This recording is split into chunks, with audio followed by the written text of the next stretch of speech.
The station's recycled air carried unfamiliar scents that Vrilnax's olfactory membranes struggled to process. Beneath a sterile environmental controls lurked the unmistakable biological signatures of hundreds of humans going about their daily routines. Each inhalation brought a new cocktail of chemical markers that the diplomat's implanted analyzer categorized and stored for later reference. "The tour will begin in 15 minutes, Ambassador," Commander Chen said, consulting her wrist terminal. "We've prepared presentations on Earth's major cultural regions, technological developments, and our integration with the greater galactic community." Vrilnax's outer eyelids clicked dismissively. "I've reviewed 17 species integration protocols this solar cycle alone, Commander. Your briefing materials were adequate. I'm more interested in assessing your species' true nature." Chen's expression remained neutral, though her pulse rate increased slightly. A detail not lost on Vrilnax's enhanced sensory array. The Torili had evolved as apex predators before developing their civilization, and certain instincts remained despite millennia of diplomatic conditioning. "True nature is subjective, Ambassador. Perhaps you could clarify what aspects interest you specifically." Vrilnax moved closer, towering over the human by nearly half a meter. The diplomat's exoskeletal plates shifted in a pattern that would have signaled dominance to another Torili. "Your military capabilities, your conflict resolution methodologies. Your species has fought 3 global wars, plus numerous regional conflicts in the brief span since discovering nuclear fission. This pattern suggests fundamental instability." To Vrilnax's surprise, Commander Chen smiled. Not the forced grimace of intimidation the diplomat had anticipated, but a genuine expression that reached her eyes. "Ambassador, you've done your homework. But studying history files isn't the same as understanding context. Tomorrow evening, several veterans from various Earth conflicts will be gathering in the station's recreation sector. Would you care to join us? Informal conversation often reveals more than official briefings." Vrilnax's secondary appendages twitched with interest despite the diplomat's attempt to maintain a neutral stance. Direct interaction with military personnel outside formal protocols. The Stellar Alliance's First Contact Committee would never approve, which made the opportunity all the more valuable. "An unconventional suggestion, Commander. The Alliance typically restricts cultural integration to official channels during preliminary contact phases." Chen shrugged, a distinctly human gesture that Vrilnax's cultural database flagged as indicating casual dismissal of concerns. "Earth isn't typical. Neither is humanity. If you want to understand us, you need more than statistics and historical records." The diplomat considered the potential intelligence value against protocol violations. 4 hearts pumped in accelerated rhythm as Vrilnax made a decision that deviated from 3 centuries of practiced diplomatic caution. "I accept your invitation, Commander Chen." As they continued toward the briefing chambers, Vrilnax noted additional security personnel discreetly positioned along their route. The humans were being careful, despite their appearance of openness. Good. Perhaps they weren't as naive as initial assessments had indicated. The diplomat activated a subvocal recording function with a twitch of mandibles. This mission might prove more enlightening than expected. The true measure of a species revealed itself not in peace, but in how they conducted themselves during conflict, and humans, by all accounts, had extensive experience with the latter.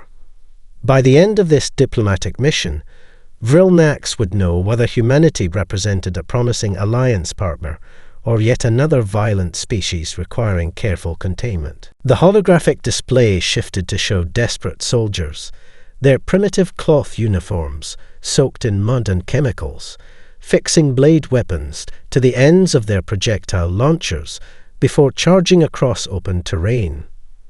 Vrilnax's translator implant struggled with the accompanying audio, humans shouting in languages that hadn't been spoken in generations. This cannot be accurate historical documentation, the diplomat said, mandibles clicking rapidly. No sentient species would abandon ranged combat advantages for close-quarters engagement. The casualty rates would be catastrophic. Commander Chen's expression darkened. The casualty rates were catastrophic. Nearly 20,000 human lives lost in a single day at the Battle of the Somme. Yet they continued these tactics for years. Vrilnax's secondary appendages trembled slightly. The Rift Wars, considered the most brutal conflict in Stellar Alliance history, had claimed perhaps 30,000 Torili lives across 2 decades of fighting. For what strategic objective would such losses be justified? Chen gestured, and the holographic display expanded to show continental boundaries, alliance systems, and resource distribution networks. The reasons given officially were territory, resources, and political ideologies. The reality was often more complex: fear, nationalism, momentum of industrial military systems that couldn't easily be stopped once activated.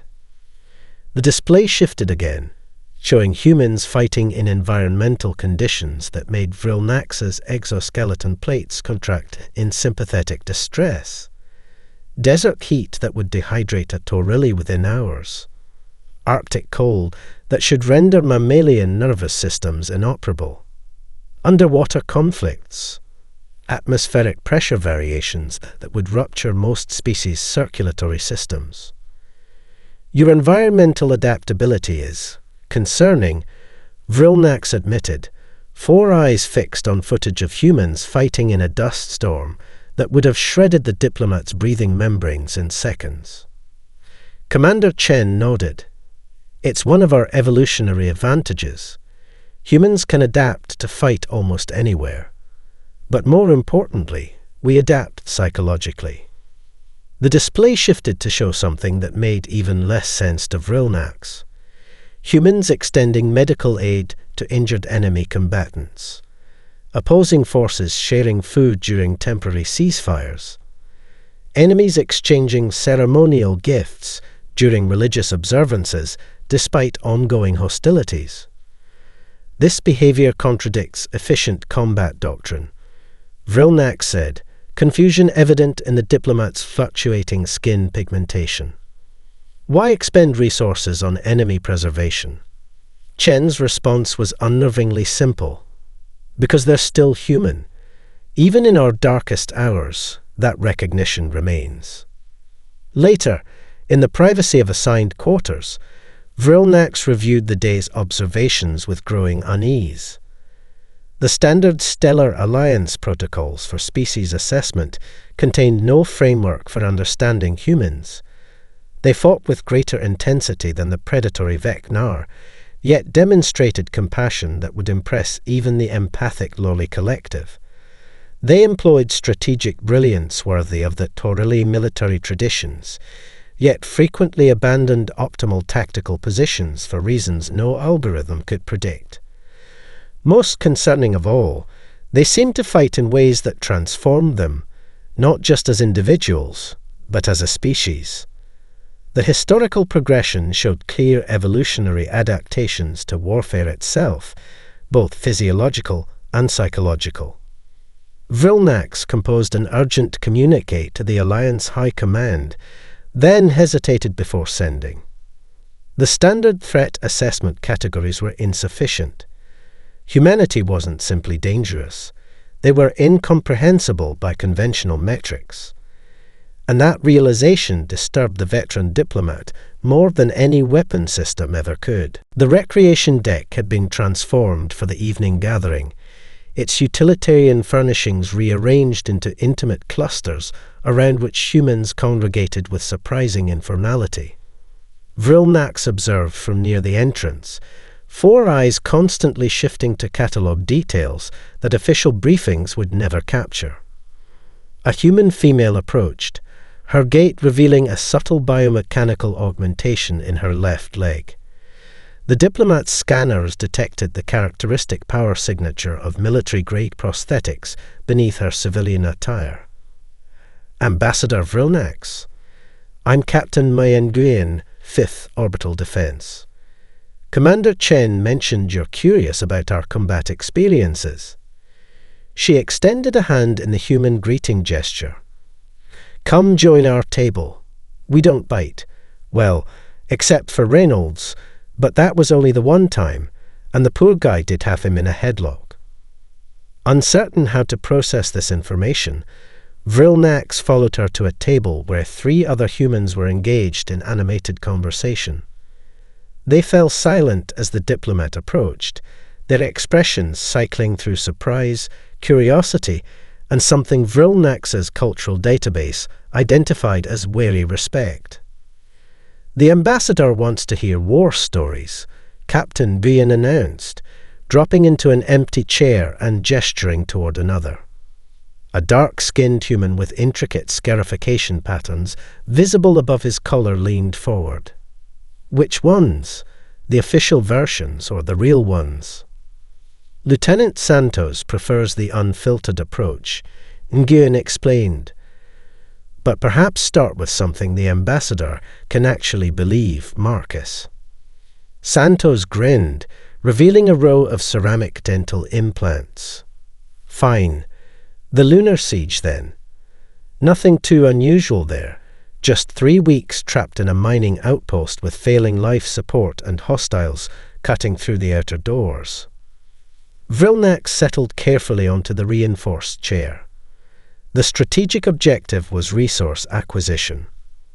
The table erupted into laughter, a sound that made the diplomat's protective instincts flare momentarily. Resources? Hell no, said the third human, whose identification badge marked him as a medical specialist. Pure ideology. Freedom for lunar colonies versus Earth governance sovereignty. Same old story. People willing to die for ideas. Captain Nguyen nodded. The point is, we were trapped, me, Santos, Reynolds, and about 20 civilians. Atmosphere venting through micro-breaches faster than the recyclers could compensate. Temperature dropping. Santos picked up the narrative. Outer door failing. We could hear them cutting. Had maybe 6 hours before breach. The medical officer, Reynolds, Vrilnax presumed, continued with clinical detachment. No evac coming. Communications jammed. Started hallucinating from oxygen deprivation around hour 5. So what did you do? Vrilnax asked, 4 hearts accelerating in anticipation of tactical insights. The 3 humans exchanged glances that contained volumes of unspoken communication. We sang, Nguyen said simply. Vrilnax's translator implant cycled through possible interpretations. A battle cry. No, Reynolds said. Old Earth songs. Folk music. Started with Santos remembering some ancient sailing song. Then everyone joined in, even the civilians. Different songs from different cultures. Some people didn't even know the words but hummed along anyway. I don't understand, Vrilnax admitted. How did this improve your tactical position? Santos shrugged. It didn't. We were still going to die. But we were going to die together, as humans, not just as frightened animals in the dark. The 4th human at the table, who had remained silent until now, finally spoke. That's when I got the shielding panels rerouted and the emergency beacon modified to punch through the jamming. She extended a cybernetic hand toward Vrilnax. Chief Engineer Kazumi Chen, Sarah's sister. The singing bought me time to work without panicking. Vrilnax's exoskeleton plates shifted in confusion. You survived because of music. We survived, Nguyen corrected gently, because we remembered we were human, even when facing death. Sometimes that's enough. The viewing chamber's environmental controls struggled to compensate for Vrilnax's elevated body temperature. 6 hours of unfiltered combat footage had triggered physiological responses the diplomat hadn't experienced since active service in the Rift War centuries ago. On the curved display wall, a new sequence began. Helmet camera footage from a lone human soldier separated from their unit during the Arctic resource conflict. The timestamp indicated the human had been isolated for 73 hours in temperatures cold enough to crystallize Vrilnax's hemolymph in minutes. Yet the soldier continued to move, to think, to adapt. Thermal regulation failing, the human's voice narrated calmly through chattering teeth. Frostbite advancing on extremities. Establishing shelter using equipment case and emergency blanket.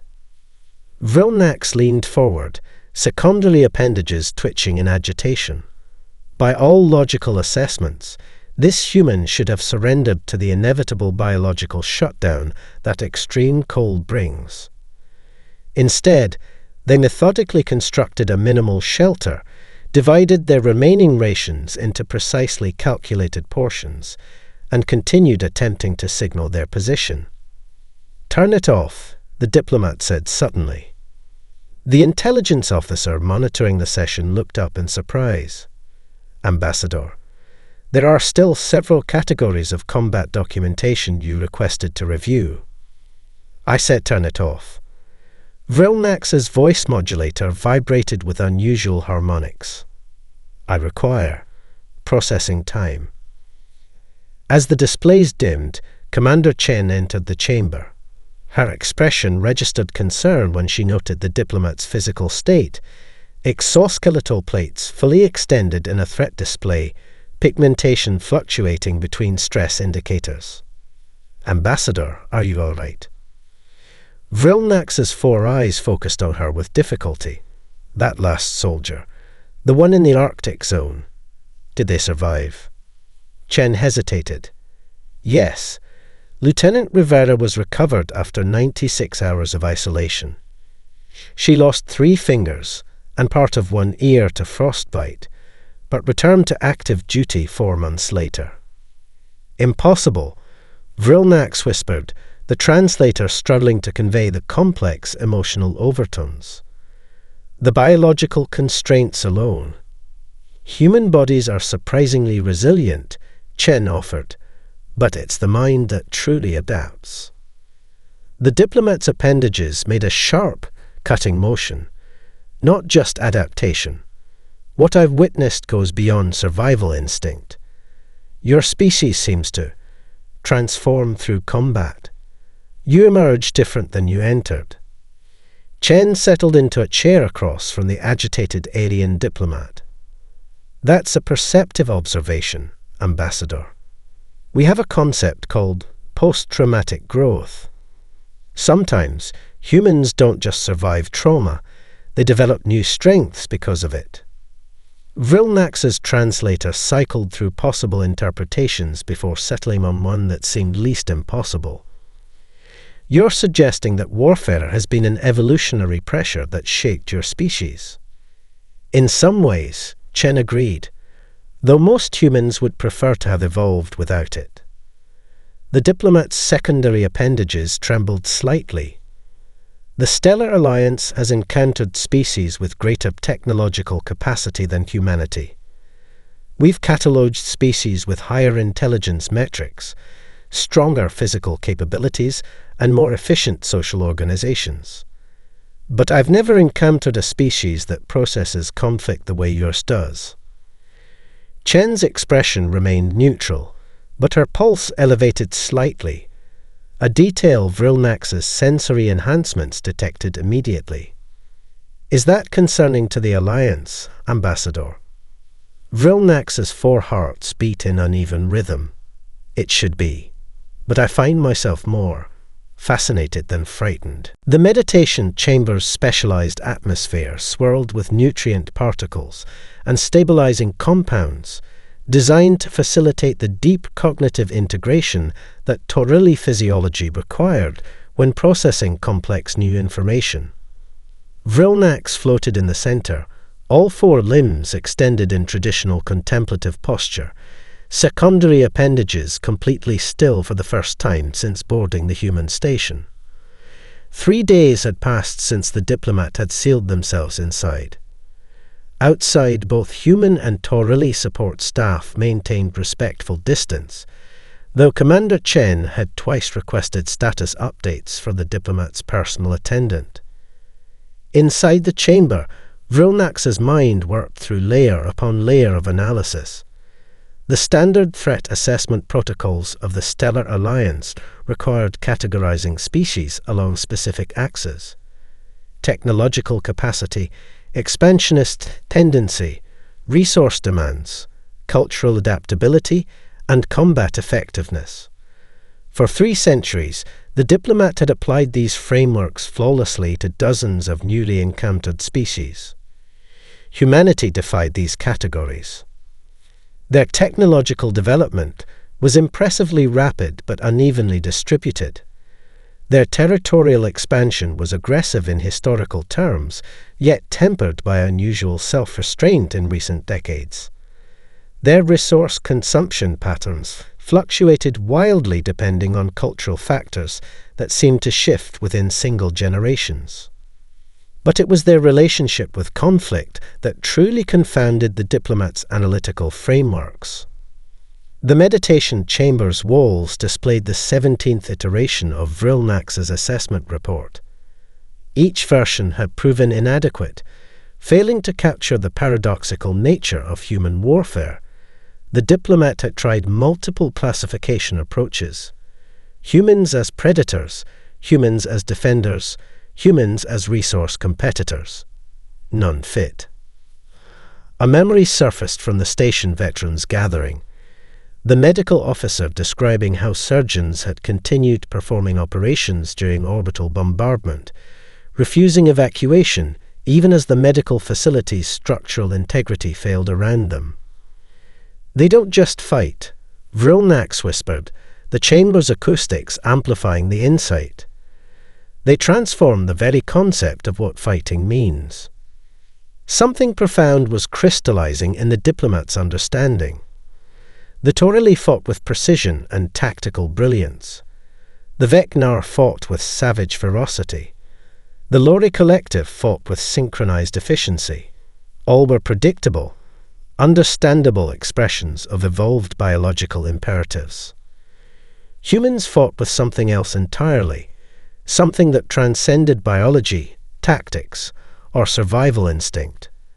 They fought with meaning. The chamber's air swirled faster as Vrilnax's 4 hearts accelerated. This wasn't simply a threat assessment anymore. This was a fundamental reconsideration of what conflict itself represented in the development of sentient species. The diplomat activated the chamber's communication system for the first time in 3 days. "Request immediate audience with Commander Chen," Vrilnax said, voice modulator steady despite the intellectual turbulence behind it, "and access to human philosophical texts regarding warfare." The attendant's response came swiftly. "Commander Chen will arrive shortly, Ambassador. May I inform her of the specific texts you require?" Vrilnax considered carefully. Ancient texts. Before space travel. Before global governance. "I need to understand how humans conceptualize conflict before they understood their place in the universe." As the nutrient mist began to dissipate, the diplomat reviewed one final data point that had been cycling persistently through their analysis. Despite humanity's unique relationship with conflict, their diplomatic overtures to the Stellar Alliance had been consistently peaceful, transparent, and genuine. Perhaps most surprising of all, Vrilnax found themselves hoping those overtures would be accepted. The observation dome's curved transparasteel panels revealed Earth hanging in the void below, clouds swirling across blue oceans and green-brown continents. Commander Chen had arranged for the space to be cleared of other personnel, granting the privacy this conversation required. Beside her floated a holographic display showing the texts Vrilnax had requested, ancient human writings on warfare spanning continents and millennia. Sun Tzu, Clausewitz, Thucydides, Machiavelli, Galula.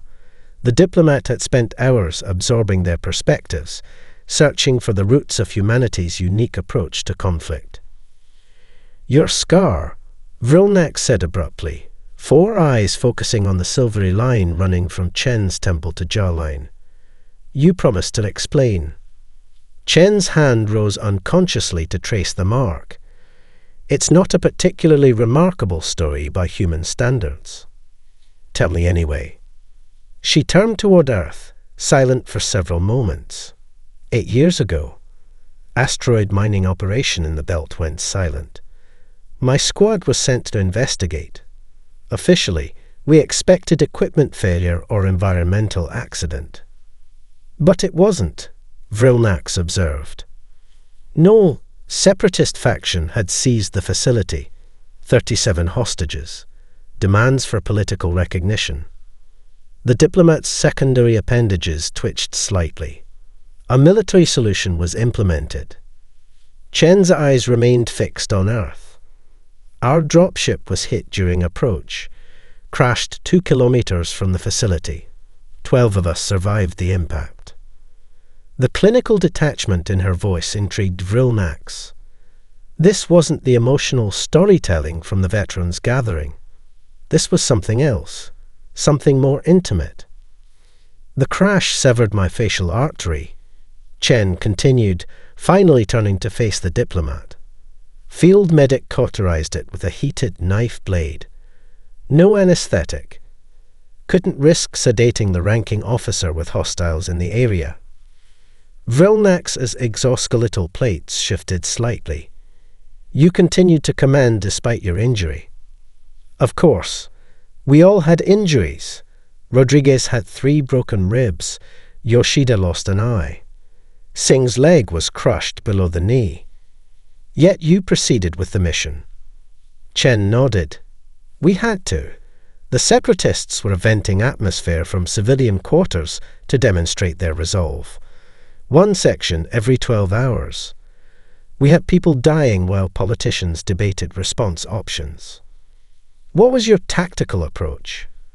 Vrilnax asked, professional interest momentarily overriding philosophical inquiry. "Split into 3 teams. I led the primary assault group, 5 of us, all injured. The others created diversions at key points around the facility. The casualties." Something flickered across Chen's face, not quite pain, not quite pride. 3 of my team died breaching the main airlock. I lost consciousness after securing the control center. Woke up 4 days later in a medical facility orbiting Mars. Vrilnax was silent for several moments, integrating this new information with everything learned so far. "Commander, I've reviewed your mission report. It mentioned nothing about the injuries your team sustained before the assault." Chen's expression remained neutral. Such details weren't relevant to the operational assessment. Not relevant. The diplomat's voice modulator vibrated with intensity. "Your team performed a complex assault operation while severely wounded. You personally led a frontal assault with a facial injury that would have incapacitated most sentient species. These facts seem extremely relevant." "To whom?" Chen asked simply. "We did what was necessary, what any human would have done."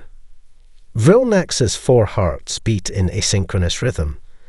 "That, Commander, is precisely what I'm beginning to find so remarkable about your species. The simulation chamber hummed with energy as technicians made final adjustments to the modified neural interface. Originally designed for human training exercises, the system had required extensive reconfiguration to accommodate Torrelly neurophysiology. This is unprecedented, Ambassador, the station director reminded Vrilnax. There are significant risks involved. Even with the safeguards Commander Chen has insisted upon, your mind will experience these simulations as reality. The diplomat's 4 eyes blinked in sequence, a gesture of Torrelly determination. The risk is acceptable.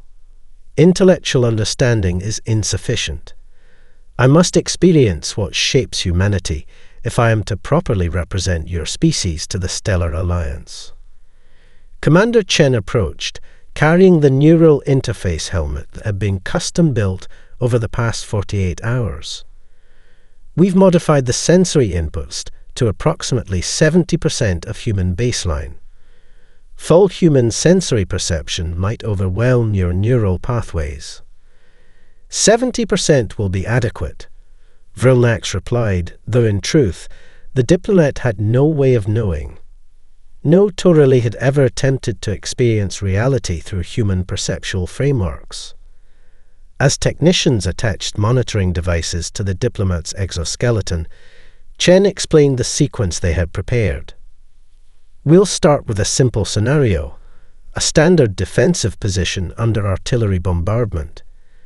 If your neural patterns remain stable, we'll progress through more complex situations. Vrilnax settled into the adapted interface chair. I am particularly interested in the moral decision points you mentioned, the moments where tactical optimization conflicts with your concept of humanity. Chen nodded. We've included several.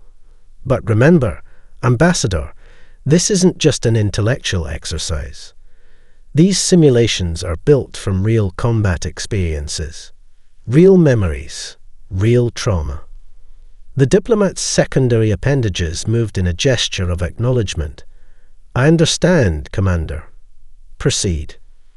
The helmet descended, and Vrilnax's world dissolved. First came the sensations, chaotic, overwhelming. The ground vibrated beneath unfamiliar bipedal limbs.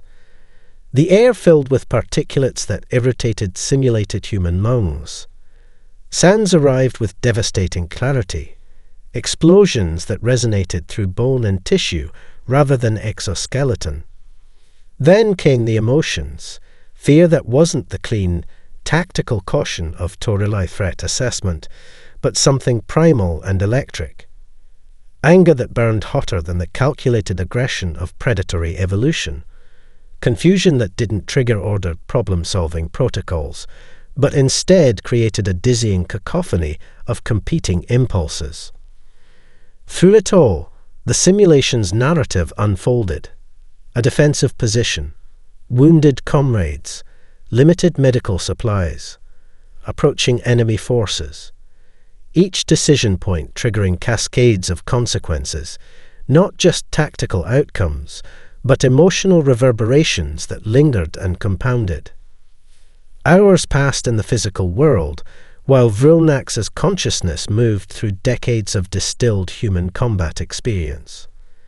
The trench warfare of ancient conflicts, the house-to-house fighting of urban engagements, the cold equations of space-based operations where physics itself became both weapon and enemy.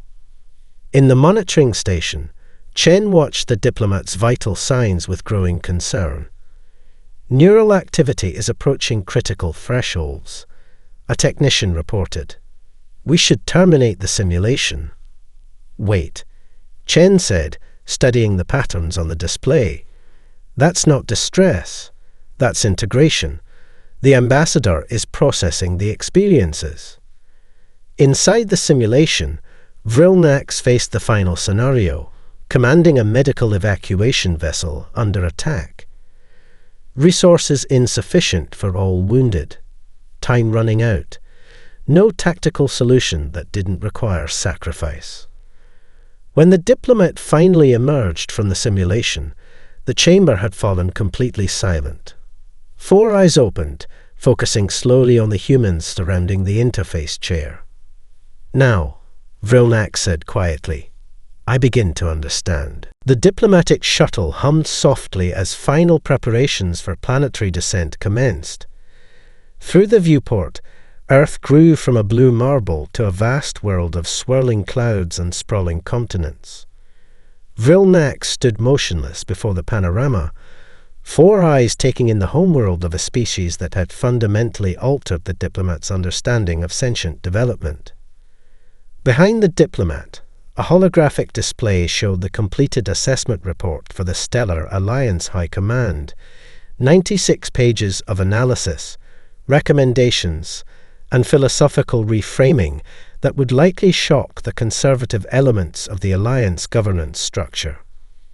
Commander Chen approached, her formal uniform immaculate for the landing ceremony that would commence in less than 2 hours. "Your report is quite different from what I expected, Ambassador." Vrilnax's exoskeletal plates shifted in what Chen had come to recognize as the Torilla equivalent of a thoughtful smile. "Different from what I expected as well, Commander." The section on human adaptive resilience was particularly insightful, Chen said, gesturing toward the display.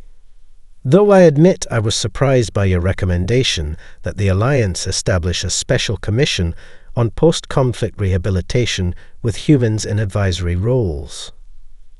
"The surprise is understandable," Vrilnax replied. "The Stellar Alliance has existed for 12,000 years. We have ended wars, prevented wars, contained aggressive species, and established stability across 5 galactic arms. The suggestion that we might learn from your species about conflict recovery seems counterintuitive. And yet you made it your primary recommendation."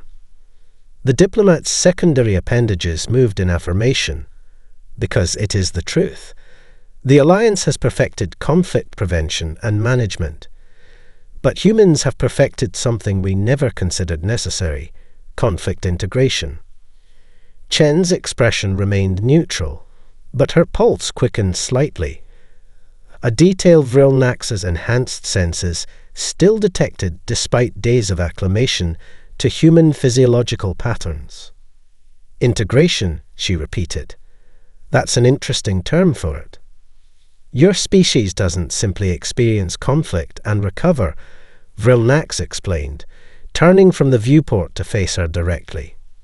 "You process it, learn from it, transform through it, and, most remarkably, retain your essential nature despite it.